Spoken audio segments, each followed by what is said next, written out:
மழையினால் பாதிக்கப்பட்ட நெட்டப்பாக்கம் கொம்யூன் கரிக்கலாம்பாக்கம் பகுதி விவசாய நிலங்களை பார்வையிட்ட வேளாண் துறை அமைச்சர் சட்டமன்ற உறுப்பினரிடம் மக்கள் வாக்குவாதத்தில் ஈடுபட்டதால் பரபரப்பு ஏற்பட்டது. புதுச்சேரி நெட்டப்பாக்கம் கொம்யூன் பஞ்சாயத்திற்குட்பட்ட கரிக்கலாம்பாக்கம் பகுதியில் மழையால் பாதிக்கப்பட்ட விவசாய நெற்பயிர்களை வேளாண் துறை அமைச்சர் தேனி ஜெயக்குமார், சட்டமன்ற உறுப்பினர் லட்சுமிகாந்தன் ஆகியோர் பார்வையிட்டனர். நெட்டப்பாக்கம் கொம்யூன் பஞ்சாயத்து ஆணையர் ரமேஷ் மற்றும் அதிகாரிகள் உடனிருந்தனர். அப்போது அங்கு கூடியிருந்த பாதிக்கப்பட்ட விவசாயிகள் சட்டமன்ற உறுப்பினர் லட்சுமிகாந்தனிடம் சராமரி கேள்வி எழுப்பி வாக்குவாதத்தில் ஈடுபட்டனர். இது குறித்து பாதிக்கப்பட்ட விவசாயிகள் கூறுகையில், பருவநிலை மாற்றத்தின் காரணமாக ஏற்பட்ட இந்த திடீர் மழை எதிர்பார்க்க முடியாதவை. அறுவடைக்கும் முன்னதாக ஏற்பட்டதால் மிகுந்த பாதிப்படைந்துள்ளோம்.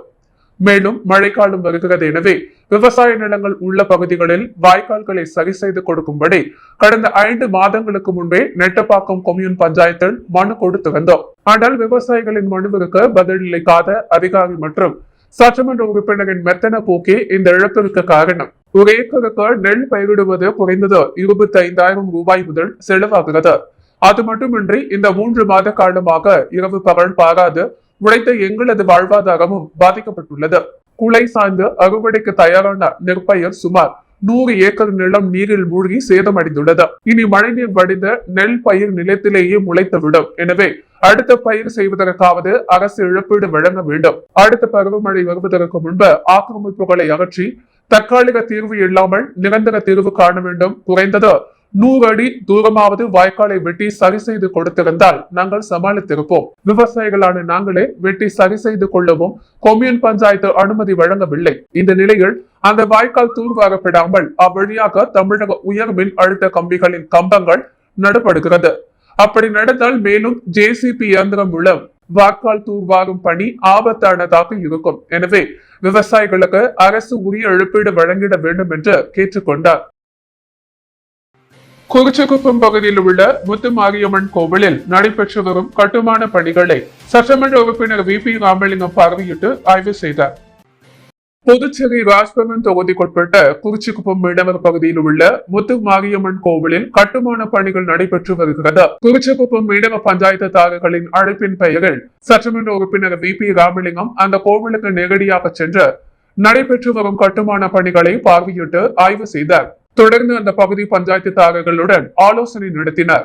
மேலும் கோவிலின் திருப்பணிக்கு தேவையான உதவிகளையும் வழங்குவதாகவும் உறுதியளித்தார். அதனைத் தொடர்ந்து அயோத்தி ராமஜென்ம பூமியின் அச்சதைகளையும் குறிச்சிக்குப்பம் மீனவ பஞ்சாயத்துதாரர்களிடம் மற்றும் பொதுமக்களிடம் வழங்கினார். தொடர்ந்து கனமழையால் பாதிக்கப்பட்ட கடலோர பகுதிகளையும் சட்டமன்ற உறுப்பினர் VP ராமலிங்கம் பார்வையிட்டு ஆய்வு செய்தார். இந்த நிகழ்ச்சிக்கான ஏற்பாடுகளை ராஜ்பவன் தொகுதியின் பாஜக தலைவர் நாகராஜன் முன்னிலை வகித்து செய்ய அப்பகுதியில் நிர்வாகிகளான சசிகலா, வலி என்ற பச்சையம்மா, பட்டாபி, செல்வி சசிகுமார், மஞ்சரி உள்ளிட்ட நிர்வாகிகள் பலர் உடனிருந்தனர். ஆங்கில புத்தாண்டையொட்டி 7ஆம் முதியோர் இல்லத்தில் நடைபெற்ற விழாவில் குழந்தைகளுக்கு இனிப்புகள் மற்றும் பரிசுகளை புதுச்சேரி அரசின் டெல்லி சிறப்பு பிரதிநிதி மல்லாடி கிருஷ்ணராவ் வழங்கினார். ஆங்கில புத்தாண்டையொட்டி 7ஆம் முதியோர் இல்லத்தில் குழந்தைகளுக்கு இனிப்புகள் மற்றும் பரிசுகள் வழங்கும் விழா நடைபெற்றது. இதில் சிறப்பு விருந்தினராக முன்னாள் அமைச்சரும் புதுச்சேரி அரசின் டெல்லி சிறப்பு பிரதிநிதியும் 7ஆம் முதியோர் இல்ல நிறுவன தலைவருமான மல்லாடி கிருஷ்ணராவ் 7ஆம் முதியோர் இல்லத்தின் கீழ் உள்ள குழந்தை பராமரிப்பு மையத்தில் குழந்தைகளுக்கு இனிப்புகள் மற்றும் பரிசுகளை வழங்கி வாழ்த்துக்களை தெரிவித்தார். அப்போது பேசாத கங்கையா உள்ளிட்ட பலர் உடனிருந்தனர். வாஸ்கோ பீப்புள் சாய்ஸ் அவார்ட் 2023 பாண்டிச்சேரியில் புகழ்பெற்ற சுற்றுலா மற்றும் வர்த்தக நிறுவனமான வாஸ்கோ சென்னை நுங்கம்பாக்கத்தில் உள்ள ஹார்மோன்சா ஸ்டுடியோவில் வாஸ்கோ இதழில் சென்னை பதிப்பை வெளியிட்டனர். இந்த நிகழ்ச்சியில் சென்னையில் சிறந்து விளங்கும் பல்வேறு துறைகளின் பன்முக திறமைகளை கௌரவிக்கும் பொருட்டு 12 சிறப்பு விருதுகள் உட்பட 30 விருதுகள் வாஸ்கோ பீப்புள் சாய்ஸ் அவார்ட் வழங்கப்பட்டன. குறிப்பாக சிறந்த உணவு விடுதி விருதும் சோமர்செட் கிரீன் பர்ஸுக்கும், சிறந்த வட இந்திய உணவு விருது பாங்கா ஹோட்டலுக்கும், சிறந்த உடல் ஆரோக்கியம் மற்றும் பராமரிப்புக்கான விருது ஆப்டிமிஸ்ட் மிஸ் சரஸ்வதிக்கும் வழங்கப்பட்டன. சிறப்பு விருதுகளில் சென்னையின் சிறந்த சோசியல் ஜஸ்டிஸ் அவார்டு விருது மாலினி ஜீவரத்தினத்துக்கும், சிறந்த மக்கள் தொடர்பு நிறுவனத்துக்கான விருது நியூசஸ் PR இந்திரன், TR விஜயலட்சுமி ஃபென் and ADMS Adeline, Joya Lucas Jewelry, Steeland, Bernard Unisex, Venus Studio, Bahat Jahangir, Alun Art Saloon, Dr. Nisha Celebrity Fashion Geographer, Karan Ramar Saitanya, Rav Sydney's Laden, The Love and Hope Company Pooja Sri, Nivas Raja, Renuka Praveen, Rupina Kautam Valavan, XU Arunkumar, Tania Balaji ஆகியோருக்கும் வழங்கப்பட்டது. இந்த நிகழ்ச்சியில் ஆற்காடு இளவரசர் நவாப் சாதா Mohammed Asif Ali, natural salon and ஸ்பாவின் தலைமை நிர்வாக அதிகாரி மற்றும் இணை நிறுவனர் CK குமரவேல், சென்னை பெருநகர் காமராஜி ஆணையா ராதாகிருஷ்ணன் ஜெகநாதன், ஆயிஷா அக்சரிஸ் மற்றும் ரெட் எர்த் ரெட்டிங் பள்ளியின் நிறுவனர் ஜாக்குலின் கபூர், வாஸ்கோ இதழின் பாண்டிச்சேரி பதிப்பின் ஆசிரியர் கவிதா பாண்டியன் உள்ளிட்டோர் சிறப்பு விருந்தினர்களாக இந்த விழாவில் பங்கேற்றனர். பாண்டிச்சேரியின் கவுலி பாஸ் கலெக்டிவ் இசைக்குழுவினர் நிகழ்ச்சி நடந்தது. வாஸ்கோவின் மேனேஜிங் டைரக்டர் SV ஆடன், வாஸ்கோவின் வணிக மன்றம் PC ஹண்ட் பற்றிய விரிவுரையுடன் அறிமுக விழாவும் நடைபெற்றது. புதுச்சேரி பிராந்தியமான ஈனாமில் நடைபெற்று வரும் காய் கனி மலர் கண்காட்சியை 3 நாட்களில் மொத்தம் 35,000 பார்வையிட்டனர்.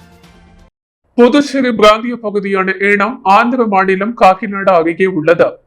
ஏனாமில் ஆண்டுதோறும் மக்கள் கலை விழா கொண்டாடப்பட்டு வருகிறது. அதன்படி இந்த ஆண்டுக்கான கலை விழா மற்றும் மலர் காய் கனி கண்காட்சி பாளையோகி விளையாட்டு மைதானத்தில் கடந்த 6ஆம் தேதி துவங்கியது. விழாவை புதுச்சேரி அரசின் டெல்லி சிறப்பு பிரதிநிதி மல்லாடி கிருஷ்ணராவ் துவக்கி வைத்தார். மலர் கண்காட்சியில் பூக்களால் பறவைகள் உள்ளிட்ட உருவங்கள் தத்துருவமாக வடிவமைக்கப்பட்டிருந்தன. இந்த கண்காட்சியை ஏனாம் மற்றும் ஆந்திராவை சேர்ந்த பொதுமக்கள் ஆர்வத்துடன் கண்டுகளித்தனர். விழாவில் சுற்றுலாத்துறை சார்பில் பல்வேறு கலை நிகழ்ச்சிகளும் தினமும் நடத்தப்பட்டன. 3 நாட்களில் மொத்தம் 35,000 பேர் காய் கனி மலர் கண்காட்சியை பார்வையிட்டனர். நிறைவு விழா நேற்று நடந்தது. இதில் சிறப்பு விருந்தினராக புதுச்சேரி அரசின் டெல்லி சிறப்பு பிரதிநிதி மல்லாடி கிருஷ்ணராவ் கலந்து கொண்டு பங்கேற்றவர்களுக்கு பரிசு சான்றிதழ்களை வழங்கினார். நிகழ்ச்சியில் ஏனாம் மண்டல நிர்வாகி முனுசாமி, ஏனாம் நகராட்சி ஆணையர் அருண் பிரகாசம், ஏனாம் SP ரகுநாயகம், வேளாண் கூடுதல் துணை இயக்குனர் சிவசுப்பிரமணியம் கலந்து கொண்டனர். புதுச்சேரியில் உள்ள அனைத்து சமூக பேரமைப்புகளின் கூட்டமைப்பு நடத்தும் சமத்துவ பொங்கல் விழா முதியால்பேட்டை சோலை நகர் வன்னியர் வீதியில் கொண்டாடப்பட்டது. சமத்துவ பொங்கல் விழாவை அனைத்து சமூக பேரமைப்புகளின் கூட்டமைப்பின் தலைவர் டாக்டர் இளங்கோவன் தலைமை தங்கினார். இதில் சமூக பேரமைப்புகளின் கூட்டமைப்பின் மாநில பொதுச் செயலாளர் மற்றும் புதுச்சேரி மாநில முன்னாள் துணை ராணுவ படை நல சங்கத்தின் தலைவர் டாக்டர் சசிகுமார் மற்றும் அமைப்பின் ஒருங்கிணைப்பாளர் வினோத்குமார் முன்னிலை வகித்தனர். சிறப்பு அழைப்பாளராக சட்டப்பேரவை தலைவர் செல்வம் மற்றும் பாஜக சட்டமன்ற உறுப்பினர் VP ராமலிங்கம் ஆகியோர் வெற்றி பெற்ற மாணவ மாணவிகளுக்கு பரிசுகளை வழங்கினார். நிகழ்ச்சிக்கான ஏற்பாடுகளை APM ஆறுமுகம், அப்பர் சிறுதொண்டு சேவா அறக்கட்டளையில் உள்ள அனைத்து பொறுப்பாளர்களும் மற்றும் சமூக பேரமைப்பு கூட்டமைப்பின் துணைத் தலைவர் பாக்சன் செயின் மற்றும் மகளிர் அணி தலைவி கலைவாணி கணேசன் மற்றும் நமது புதுச்சேரி மாநிலத்தின் பனை விதை நாயகன் ஆனந்தன் மற்றும் பொறுப்பாளர்கள் கலைச்செல்வம், செல்வி, காயத்ரி, சத்யா, சசிகுமார் மற்றும் சிவனடியார்களின் மாணவ மாணவிகள் மற்றும் ஊர் பொதுமக்கள் வண்ண கோலமிட்டு பொங்கல் வைத்து பல்வேறு போட்டிகள் நடத்தி ஊர் பொதுமக்கள் உள்ளிட்டோர் கலந்து கொண்டனர். பொங்கல் பரிசு தொகுப்பிற்கு பதிலாக 500 ரூபாய் வங்கி கணக்கில் செலுத்த கவர்னர் தமிழிசை சவுந்தரராஜன் ஒப்புதல் அளித்துள்ளார். புதுச்சேரி ஆளுநர் மாளிகை செயலகம் வெளியிட்டுள்ள செய்திக்குறிப்பில் பொங்கல் பண்டிகையை முன்னிட்டு குடிமைப்பொருள் வழங்கல் நுகர்வோர் விவகாரங்கள் துறை மூலமாக வழங்கப்படும் பொங்கல் சிறப்பு பொருட்களுக்கு ஈடாக 500 ரூபாய் வழங்குவது தொடர்பான கோப்புக்கு கவர்னர் ஒப்புதல் அளித்துள்ளார். அதன்படி புதுச்சேரி மாநிலத்தில் உள்ள அரசு ஊழியர்கள் மற்றும் கௌரவ ரேஷன் கார்டு அல்லாத அனைத்து ரேஷன் கார்டுதாரர்களுக்கும் 10 மளிகை பொருட்கள் அடங்கிய பொங்கல் சிறப்பு பொருட்களுக்கு ஈடான தொகை 500 ரூபாய் வங்கி கணக்கில் செலுத்தப்படும். இது புதுச்சேரி, காரைக்கால், மாகி, ஏனாம் பகுதிகளைச் சேர்ந்த மொத்தம் 3,38,761 ரேஷன் கார்டுதாரர்களுக்கு வழங்கப்படும் என கூறப்பட்டுள்ளது. வரும் 11ஆம் தேதி முதல் அவரவர் வங்கி கணக்கில் பொங்கல் பரிசுக்கான பணம் செலுத்தப்படும் என குடிமைப்பொருள் வழங்கல் துறை அதிகாரிகள் தெரிவித்துள்ளனர். புதுச்சேரியில் மழையால் சேதமடைந்த சாலையில் தேங்கியுள்ள மழை நீரில் தாமரை பூவை மிதக்கவிட்டு புதுச்சேரியில் தாமரை மலர்ந்து விட்டது என அரசுக்கு எதிராக சமூக ஆர்வலர் கோஷமிட்ட வீடியோ சமூக வலைதளங்களில் வைரலாகி வருகிறது. புதுச்சேரியில் கடந்த சில மாதங்களுக்கு முன்பு போடப்பட்ட புதுச்சேரி கடலூர் சாலை 2 தினங்களாக பெய்து வரும் மழைக்கு தாக்குப்பிடிக்காமல் ஆங்காங்கே குண்டும் குழியுமாக காட்சியளிக்கிறது. இதனால் வாகன ஓட்டிகள் மிகுந்த சிரமத்திற்கு ஆளாகியுள்ளனர். இந்த நிலையில் சமூக ஆர்வலரும் ஆம் ஆத்மி கட்சி நிர்வாகியுமான சுந்தர் ராஜன் என்பவர் சாலையில் தலை கூப்புற படுத்துக் கொண்டு சாலை ஏற்பட்டுள்ள பள்ளத்தில் தேங்கியுள்ள தண்ணீர்கள் தாமரை மலர்களை மிதக்கவிட்டு புதுச்சேரியில் தாமரை மலர்ந்து விட்டதாகவும், இதுதான் குஜராத் மாடல் சாலை என கோஷமிட்டு ஆளும் என்ஆர் காங்கிரஸ் பாஜக அரசுக்கு எதிர்ப்பு தெரிவித்தார். இந்த சமூக வீடியோ தற்போது சமூக வலைதளங்களில் வைரலாகி வருகிறது. புதுச்சேரியில் திட்டமிட்டபடி நடைபாதை வியாபாரிகள் தேர்தலை நடத்த வலியுறுத்தி நடைபாதை வியாபாரிகள் நகராட்சி அலுவலகத்தை முற்றுகையிட்டு போராட்டத்தில் ஈடுபட்டதால் பரபரப்பு ஏற்பட்டது.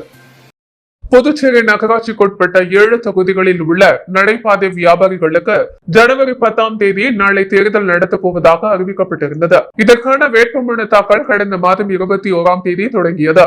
இதில் ஏஐடியூசி, சிஐடியு உள்ளிட்ட தொழிற்சங்கத்தைச் சேர்ந்த நடைபாதை வியாபாரிகள் மனு தாக்கல் செய்திருந்தனர்.